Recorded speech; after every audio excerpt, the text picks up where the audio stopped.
Aloha, I'm Eva Andrade. I'm the president and CEO of Hawaii Family Forum. And on today's episode of Faith in Politics, we're going to be chatting with Ryan Higgins. He's a pastor's son, and he's able to navigate the crossroads between faith and politics. So let's chat about that.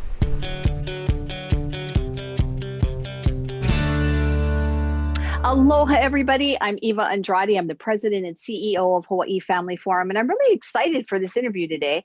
We've got a national expert, and we can put quotations on there, but I did some research on this guy. I think he's a good guy, and he's going to be sharing his heart with us today on faith and politics. So welcome, Ryan. Thank you. It's a pleasure to be with you. I'm really looking forward to this interview. So in case we have some watchers who maybe not know who you are, why don't you introduce yourself and give us a little background?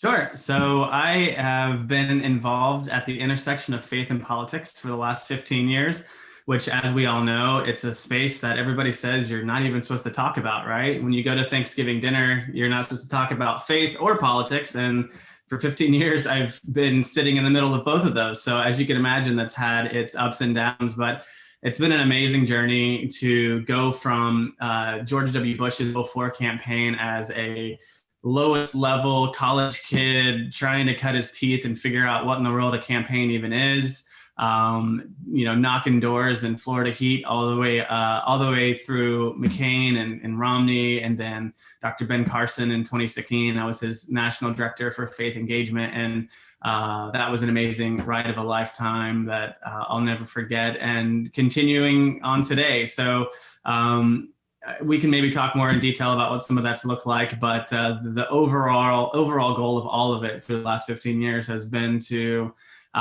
engage the Christian community and the family of faith to understand the importance of being civically involved, even when you think your vote doesn't matter, or even when you live in maybe a primarily blue state or a swing state, even that we do as Christians have a moral obligation to be involved. So in many different ways over the last 15 years, I've been blessed by God just to be involved in some amazing projects and work with some amazing candidates and people, and it's been a ride of a lifetime, and I feel like I'm just getting started. So all glory to God and the opportunities He's put in my life, but it's been an amazing ride so far. I think that is so awesome. And of course, like I mentioned earlier, I did a little bit of research on you, and your ministry has touched a lot of people. So how was that ministry birthed in you? I mean, when did you know that this was something that God was calling you to do? That's a great question. I had somebody just ask me that a couple of days ago. For me, sometimes people have that aha moment, where they're like, oh, this, almost like a light from heaven. I wish I could say I had that, and the full story is way longer than you care to know. But I'll give you the short version.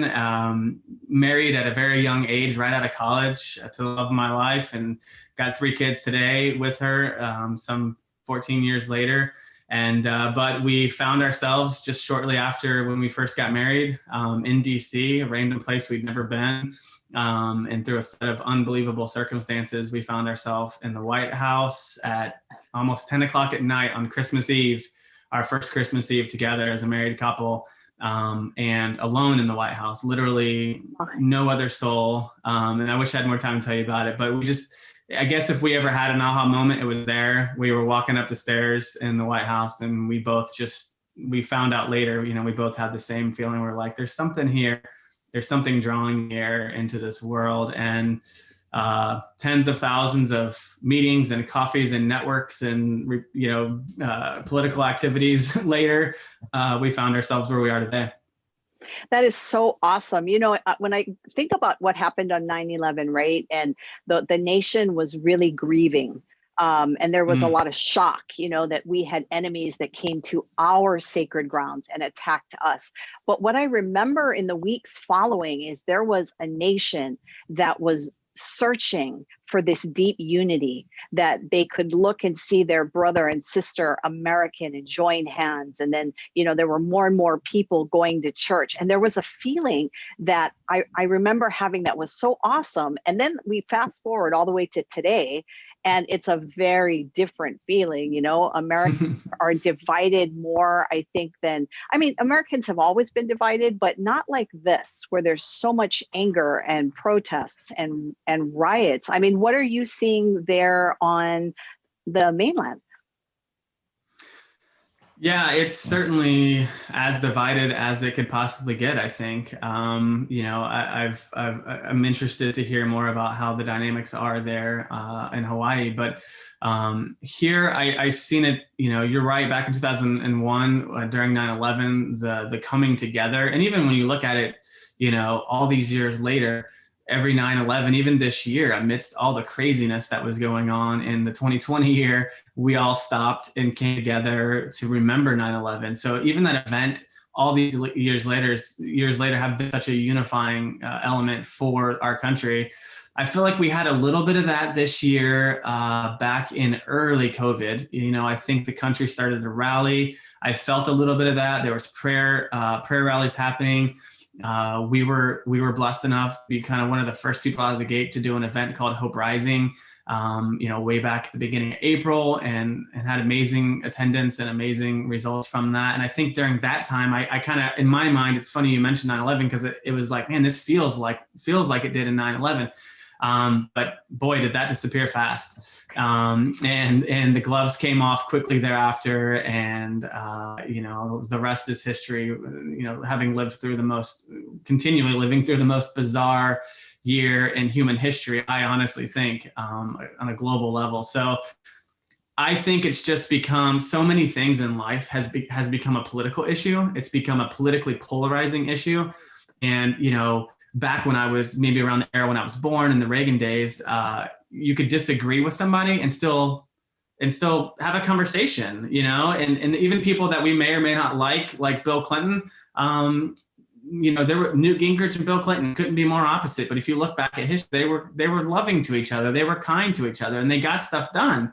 The Clinton administration passed some very, what would be today considered conservative policies, because they did cross the aisle to do things. So even presidents that we may have some staunch disagreements with, their moral values or their personal life or whatever, there was a day not that long ago where we could work together. But that day is come and gone. And I hope it's not gone forever. My prayer is that, you look at the Bible and you look at some of the stories in the Bible, and in a lot of those stories, things had to get a little intense before they got better. And I think we're in one of those stages right now.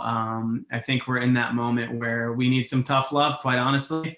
And it'll be interesting to see what God's plan is for the next few weeks ahead, looking at the election in 11 days. It's interesting that you say that, because I just did an interview with some millennials, and they're going to be first-time voters. Well, one of them is a second-time voter, but two of them are first-time voters. And I talked to them specifically about what you just said. This anger and this angst and this feeling of not being heard, and what they're hearing among their peers, which is very, very scary. And I said something very similar to what you said. I said, what's amazing to me is all of the talking points that are being regurgitated over and over during this election. It's like people aren't thinking anymore. They're seeing a great quip that somebody has on their Facebook page, or they see a great meme or whatever, and then that's all they're regurgitating. And I really wish we could get back to a nation of thinkers, even if the person that you're not supporting, not everybody, a person doesn't only do bad things. Everybody has some good things that they do in their life. And I just wish that there was some honesty on both sides. Yeah. I think we could have a better conversation. So you asked about what it's like here in Hawaii. And, I say this with everybody I interview, and they kind of chuckle. People that live here understand this. People that are not from here, but have visited here, kind of understand. And people who have never been here just look at me like I have a third eye. But people in Hawaii really do have a true aloha spirit. And what that means is that we tend not to get into people's faces. Our legislature here are legislators showing up in aloha shirts. People Mm. don't wear suits here. On opening day, maybe they're a little bit more, fancy or whatever. But, people do try to be a little bit respectful. I think a lot of it's because of the Asian influence here in Hawaii. There's a humility that happens. And so there's not a lot of in your face yelling kind of stuff that takes place. However, what I have seen just through this election process is a lot of people are so angry that they feel their voices are not being heard. And Christians especially, because, they feel like they're being sidelined and what we do as church is not important. We have 25 members in our Senate and only one is a Republican. And in the House, we have 51 members and only 5 were Republicans. So we do not have a 2-party system here. It is very one-sided. And so there's a lot of people feeling, anxious and upset about the way politics. So I was hoping that in your experience and what you've seen, and just with your heart and the way the Lord has called you into ministry, what words of hope do you have for people here in Hawaii that are really getting tired of the same old, but maybe running out there with signs and yelling at people isn't going to grab people here, but you have to have some words of wisdom for us here. Yeah, and that's interesting to hear. I love learning about different states and different cultures, and you don't hear here on the mainland. We don't hear a whole lot about the politics in Hawaii. We probably should more than we do. A lot of this, having been in politics for 15 years, a lot of this is new to me even. So I'm glad you shared that with me. I will say this. I will say I've been to Hawaii. I've been to 48 of the 50 states, and not just on most of those, not just traveling through or stopping on a layover, but I've been a part of some national tours, some different events, both on the campaign trail and both in the faith sector. And I feel like I have a unique perspective in that I've mingled with people from nearly every state in the United States, and mostly people of faith. And I will say, we have to also remember that what we see on TV, and I'm not mentioning, quote unquote, fake news or mainstream media. I'm talking about all media. As much as I may prefer a certain network over another, there's a leaning on social media and on mainstream TV to create a perspective that sells for them. And we have to understand that. A friend of mine, Kirk Cameron, when we were just doing this event, NonEssential, a few days ago, they asked him that and a similar question. And he had a good perspective because he's an actor. And he said, I've spent my whole life, he just turned 50 and he's been acting since he was 14. And he said, I've spent my whole life pretending, putting out an image of something that's not real. So I know how to do it. I know how to go on stage and pretend to cry. I know how to go on stage and pretend to be happy.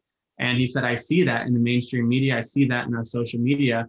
I don't have that. I'm not experiencing that in the vast travels I'm doing. I've traveled over 30,000 miles in the last probably 30, 45 days all around the country. I've been in Portland. I've been downtown Portland just a few weeks ago. I was downtown Portland where the riots are happening. Oh. I've been in LA. I've been in some of these hot spots. And if you watch TV, you would think that everybody in Portland, Oregon were anti-Christians and anti-conservative politics, and they were burning the city. And all that's true. They are burning the city, and there's some horrible people doing horrible things there, up in each other's face, screaming, like you said. But, I think that those riot crowds are down to about 250 people on an average night, and on a big night, maybe 1,000 or 2,000 on the weekends. But we have to remember, Hawaii, mainstream United States, both, we've got 330 million people. Most of those people are amazing, blue collar, white collar, coal miners, farmers, working at Walmart, making it through life, laymen at their church. And for the most part, they're getting on. They're loving each other. They're showing each other biblical Christian values and how to care for each other. We're still the most philanthropic country in the world. We fund goodness all around the entire planet. So if we watch mainstream media, if we watch the news, it's easy for us to say, man, everybody seems to hate each other. But I think when we get outside of that, I think the reality is a lot different. So what I would urge people watching this is, consider your TV is unplugged, consider your phone doesn't work. What's your firsthand experience of life? What are you seeing? Because I'm not seeing what they're telling me I should see. I see something entirely different, not just in my small community, but as I travel all over the United States. So that's kind of what I would say. I don't think it's as bad as they want us to make it feel it's bad, because happiness doesn't sell. Happiness doesn't click. If you're on the internet and you see an ad that says, this is going to make you have a wonderful day, you're probably not going to click it. But if you see something that says Joe Biden or Donald Trump's a horrible human being, you're probably like, wow, that's amazing. Let me click that. So they know what sells. And we have to be careful, especially as Christians, to not fall into that. Let's love each other. Let's show each other kindness. Don't get wrapped up in that divisiveness, because I don't think it's reality. That's exactly what I talked about with these millennial voters, is that we don't have to rise to the nastiness with nastiness. In fact, being Christian, that puts us already in a special place where we can bring healing to this world. It doesn't mean that we get trampled on or that we let people walk all over us, but it means that we're always shining the light of Christ into every crack and crevice in this world to bring light to the darkness. With all this negativity that's going around, what can we do as Christians to bring some positivity to the world? And I know that you had a non-essential event that you did, and I think that kind of is a way to bring people into action in a positive way. So why don't you share about that? Yeah, so just a few days ago, on October 18th, we had a event that we called NonEssential. And it's a play on words a little bit, because, here in the United States and on the mainland as well as Hawaii, I'm sure you guys are experiencing this as well, because of COVID and because of other things. It just seems that this year has continually compounded on itself, with the government and elected officials telling us a new thing every week that's non-essential. A lot of it that to us as Christians is extremely essential. So as the last few weeks were progressing, there was a growing movement in the United States that some of us faith and political leaders were just quite honestly getting fed up with it. And so we launched this event, Non-Essential, and we had some amazing names that I'll tell you about in just a minute. But what the intent is it's really just, it's kind of a fighting back. It's a little bit of a rally cry that Christians, we feel like our faith is essential. We feel like going to church is essential. We feel like being able to sing when we go to church is essential, which in a lot of places here they've shut down. We feel like the life of the unborn is essential. We feel like the law enforcement is essential, which again, we're being told is not essential. Our first responders, our police officers, so many things. Just, Christians are very tolerant. We're taught in the Bible to turn the other cheek.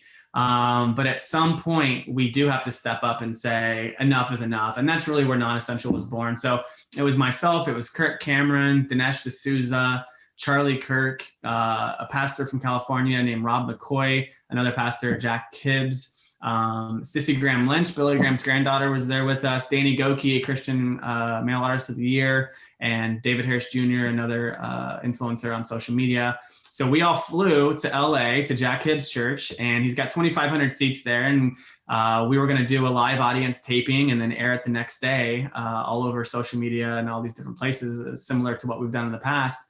And the taping started at 11, and at 5 a.m. there was people in line outside. And mind you, we didn't even advertise for people to come to the church, because this is, we were doing a live taping. So long story short, 2,500 seats filled up in 15 minutes. And we ended up having 4 other auditoriums on campus filled. So we had a little over 6,000 people for an event that we never even told anybody locally that we were doing, just word of mouth. Because in California, we all could have been arrested for showing up to church and worshiping. Literally, the police could have came, handcuffed all 6,000 of us, and took us down to the prison, down to jail. So we were kind of shocked with that. And that was on Saturday night, because we pre-recorded it the day before. And then on Sunday it aired. We're up to just under 7 million people that have seen it so far. And they're watching it at nonessential.live. They're watching it on our Facebook pages and our YouTube pages. And we're keeping that momentum going between now and the election, particularly because the overall message of the event is, as Christians, we have an obligation, not just a choice. We have an obligation, a moral responsibility to vote. Whether you think your vote matters, whether you think you're going to make a difference. What we do know, the facts, I love facts, I'm a data guy. You look back at 2016, we know that at least 40 million evangelicals decided to stay home and made the conscious choice not to vote, which is mind-blowing to me as what they would call in politics, a super voter. I'm sure you are. We vote every time we can. It's mind-blowing to me that 40 million evangelicals would sit at home, at least 40, could have been as much as 60 million. So it's a massive problem in the United States. And on top of that, in 2016, at least 15 million evangelicals that did voted for candidates that were pro-choice, which, whether you agree or disagree on a myriad of different policy issues, some things are contentious like immigration and other things, but as a Christian, things pretty cut and dry to me that the life of the unborn should be extremely protected. So 40 million didn't vote, 15 million voted for pro-choice candidates. And that was just such a massive problem. So that's really the whole intent of NonEssential, is to bring awareness to that and say, we can't sit it out, make sure you vote, be a part of the voting process. If you're not and you decide not to be, you're part of the problem, so you can't complain about the results. So if you want to be a part of the solution, show up to the polls, bring your Christian principles and your biblical values to the polling place. Don't check them at the door. Take them all the way into the polling place. And when you pull that lever, you fill in that dot, make sure in the back of your mind, you're asking yourself, is this a candidate that's going to uphold Christian values? Is this a candidate that's going to represent my faith in the governor's mansion or in the White House? I think that is so important. And I know I call this the Satan Antichrist quandary, right? It's people, they choose not to vote because they say it's Satan and the Antichrist on the ballot. I can't possibly choose between the two of them.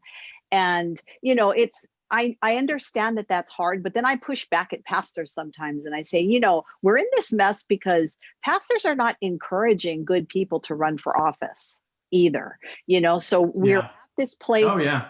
We have to make a choice based on the ballot that's in front of us. I mean, you're right. That's a responsibility. We've got to take it seriously. But in the meantime, I think that pastors should be looking for good people in their churches that would make a great statesman and a stateswoman and be able to bring their faith to politics, because I think it makes it easier for people to participate if they can really get behind a candidate.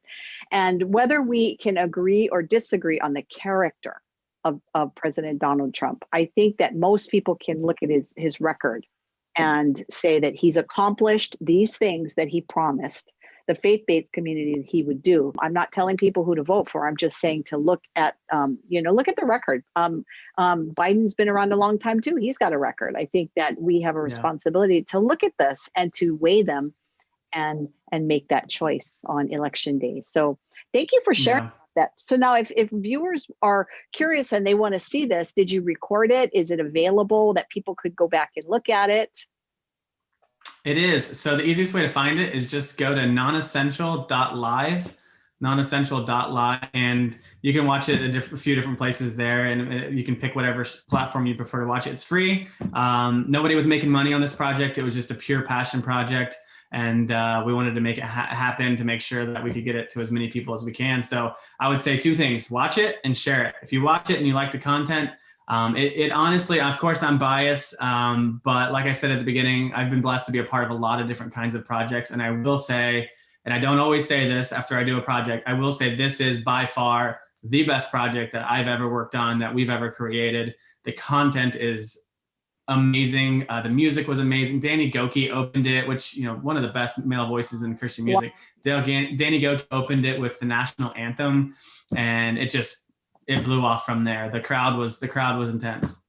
I'm shocked. You actually played the national anthem. Oh, I'm offended. We did, and there wasn't a single person sitting down. I feel triggered now. Yeah.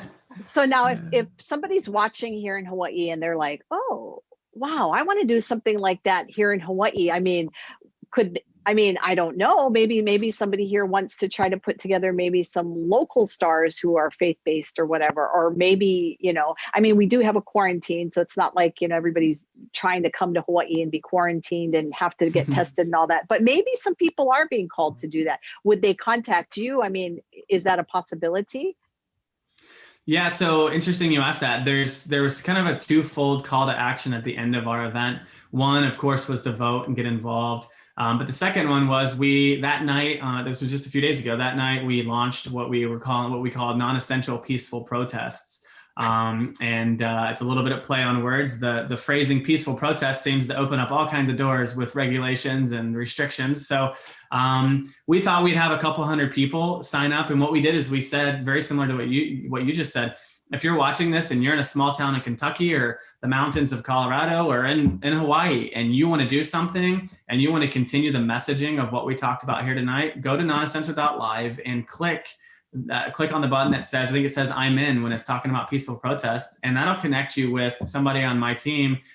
We thought we'd get a couple hundred people say they want to hold them. And last count I saw was yesterday, and we're at like 1,500 people. So that are going to be holding these all over the United States. So the impact of that is massive. They're in small towns in Kentucky, and they're in big cities, big metropolitan areas. There's some going on in LA this weekend. There's some going on in Dallas this weekend. So if you want to do that, we've got a whole team of people that'll take the work out of it for you. I'd love to see some happen in Hawaii. The best I know, there's none happening in Hawaii right now. And we'll help you get press. We'll help you get talent there to the extent we can. And we'll help connect you with whoever in your local area there that we can. So I'd love to see one pop up. So hopefully if you're watching this at home and you're in Hawaii, step up. All we need is one of you to step up, or a few of you, and we'll do some over the next couple weekends. Oh, I think I hear the call of the Holy Spirit. I think he's moving right now. So we'll put that at the bottom of the screen that Ryan just mentioned. And maybe, just maybe, the Lord is calling you to try something new here in Hawaii, to bring awareness, to bring unity, to start to move forward in a positive way. Because we know as Christians that when we speak life, miracles happen. And I think that needs to happen. I think we need to start bringing some life back into being an American citizen, because I think people are feeling beat up. So Ryan, our time is running out, but I so appreciate your ministry, and I just pray for good things for you as the Lord continues to move. And really, if you're ever in Hawaii, and maybe we can make that happen, we'd be blessed to have you work with us. I'd love to be there. I've been once, but I've always looked forward to coming back, and I'll definitely keep Hawaii in my prayers. This has been enlightening for me. I'll pray for you and your team, and my wife and I will add you all to our prayer list. So everybody in Hawaii that's watching this, be strong. Don't feel like you're alone. Make sure you go vote. Be a part of the process. Otherwise, what are we doing this all for? Be a part of it, and I'll add the whole state of Hawaii to my prayer. Amen. And please thank all the wonderful people that you work with, that give of their time and their talent and their treasures to bring life to this country that is in such dire need. We appreciate all of those great names that you mentioned and their work for the kingdom of God. So please extend our aloha to them as well. I will. All right. Well, thanks so much for joining us today, Ryan. And for the rest of you, we'll see you next time on Faith in Politics. Mahalo, everybody.